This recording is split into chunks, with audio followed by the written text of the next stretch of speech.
কিন্তু জিনের অস্তিত্ব আছে, তাই আমরাও দৃঢ়ভাবে বিশ্বাস করি জিনের অস্তিত্ব রয়েছে। আল্লাহ রাব্বুল আলামিন আমাদের সকলকে তার কালামের উপর যথাযথভাবে ঈমান আনার তৌফিক দান করুন। আমিন।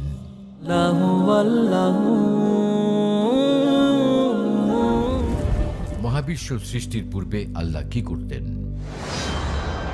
কবরের আযাব কি শুধু আত্মার উপরে হবে? ওগো কমলি ওয়ালা নবী সাল্লে আলা দোয়া কি মানুষের ভাগ্য পরিবর্তন করতে পারে?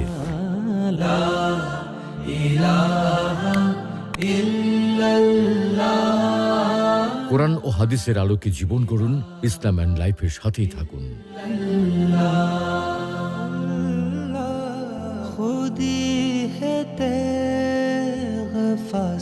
ইসলাম and life, ultimate path of light.